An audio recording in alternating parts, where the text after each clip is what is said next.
Noong 2021, nakabili po ako ng lupa sa Cebu, malapit lang sa airport. 60 square meter po. At nung last year naman po, 2022, ay pinalagyan ko po ng gate yung lupa na nabili ko. So ayan, nilagyan na po nila ng haligi. Yan. So ganito lang po kalaki yung 60 square meter.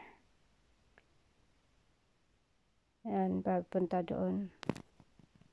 At ito na nga, nag-umpisa na sila mag-file ng hollow blocks at after 1 week, ito na po.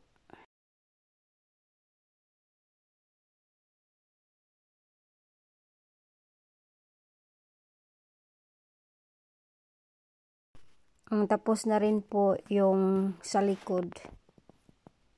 Yan. At dahil nakaipon po ako ng pera, ay pinatayuan ko na lang po ng bahay itong lupang to.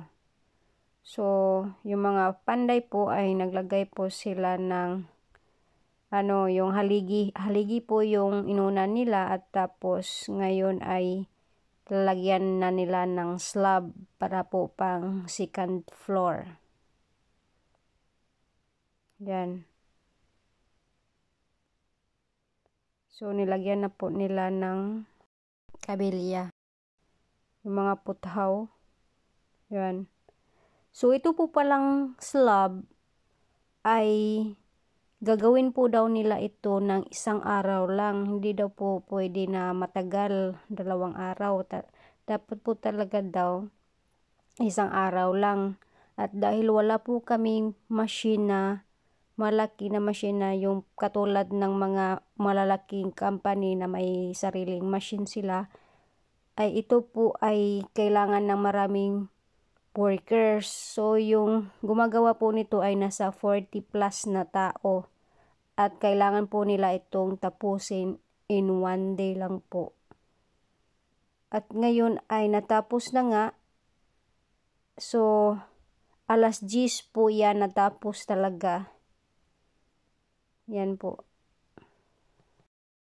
Malapit na po matapos yung gate. Hollow blocks na lang po yung kulang. Kunting kimbot na lang at tatapos na yung gate. At yung slab na naman po ay tapos na rin po. Yan po yung slab pang second floor. At ngayon ay nagpa-file na sila dito sa ibaba. So yung plan po dito sa ibaba ay isang sala. Yan po sala. Tapos may isang toilet. At yung toilet naman ay dito. Diyan. Tapos syempre sala. Yan, sala yan. At yung kwarto po ay andito. Yan po yung kwarto. So yung gate po ay tapos na po siya. Finishing na lang at talagang tapos na talaga siya. Yan. Yan.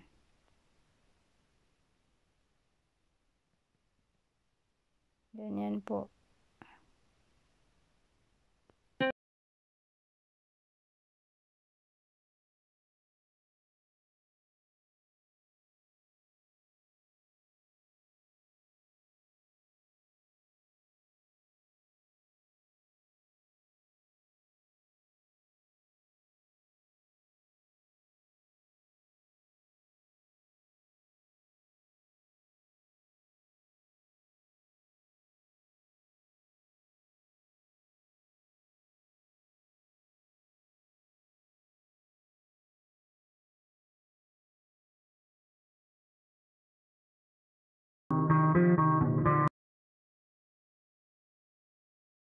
Yan, finishing na po sila sa ibaba. So, ito po yung last po. Pinahinto ko po dito yung pagtatrabaho ng bahay dahil nga naubos yung perang naipon ko. At ngayon ay kailangan ko na pong mag-ipon. Kaya nahinto po siya.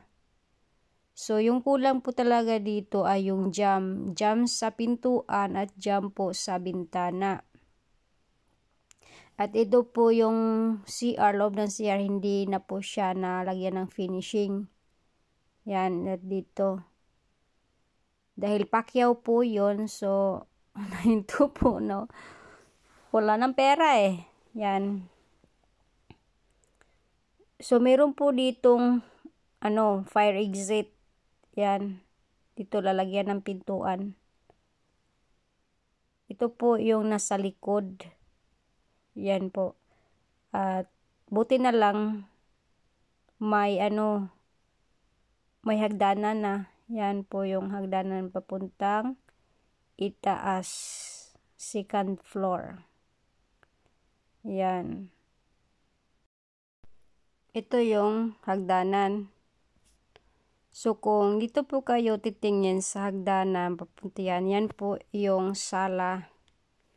Yung sala. Tapos, yan po yung kwarto. At yung napakaliit na dirty kitchen po dito. Dito po ay talagang nag-iisip po ako kung anong gagawin ko dahil napakaliit ng dirty kitchen.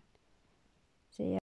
So nung nakapag-ipon ulit ako, ay pinatrabaho ko po yung sa itaas, yung sa second floor.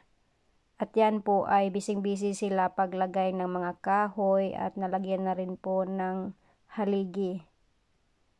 At ito yung sa ibabaw na lalagyan talaga ng sin or color of yung matibay na sin. Yan. Yan po. Nalagyan na nila ng kahoy. Sabi po ng panday, pag kahoy daw ay mas matibay daw po. Hindi ko alam kung bakit. Dahil kakapit po talaga yung sin sa kahoy. Yan. 6 po na workers yung binayaran ko dito. So, hindi na po siya Pacquiao. Na po talaga yung per day na po yung sahod nila. Dahil pag naubos yung pera ko, okay lang na mahinto. Dahil per day naman yung sahod nila. So, yan. 6 po sila. Yung iba ay nagpa-file dito sa second floor ng hollow blocks. Yung iba naman ay doon sa itaas sa color yung sa lalagyan ng sin. At ito ngayon, lalagyan na nila ng color.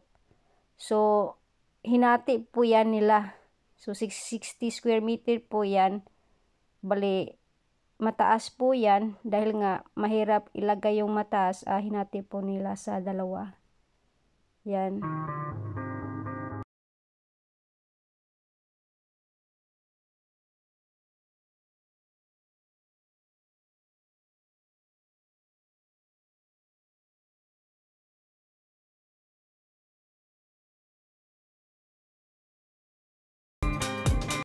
Yung style po sa lalagyan ng color ay ganito po.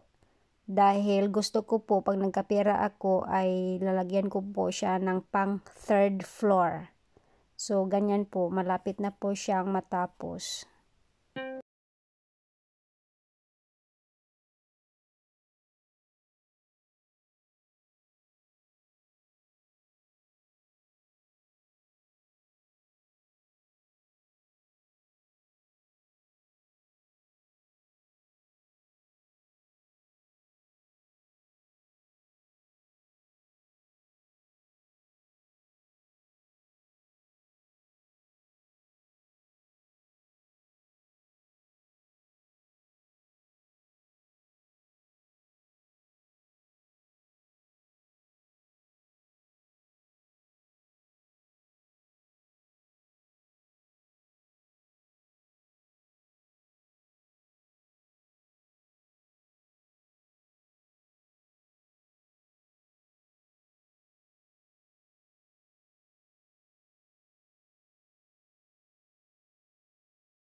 Ipapakita ko po sa inyo yung itsura po sa itaas. So, sa itaas po ay malapit na pong matapos. Nalagyan na po ng jam yung pintuan at saka bintana. Dito po ay meron pong 2 kwarto at 2 toilet room. Sa isang kwarto, meron pong sariling toilet, 'di ba? Tapos dito ay maliit na yung parang sala. At ito yung mga electrician, naglalagay sila ng wire dyan. At dito ay may 3 malalaking bintana at saka 6 na maliliit na bintana. At napaka-cute na terrace. Yan po. Nilagyan ko na lang po para fresh. Yan. So, malapit na pong matapos. Tinanong ko po yung panday, sabi nila mga 4 to 5 weeks yata ay matatapos na po yung itaas at ibaba.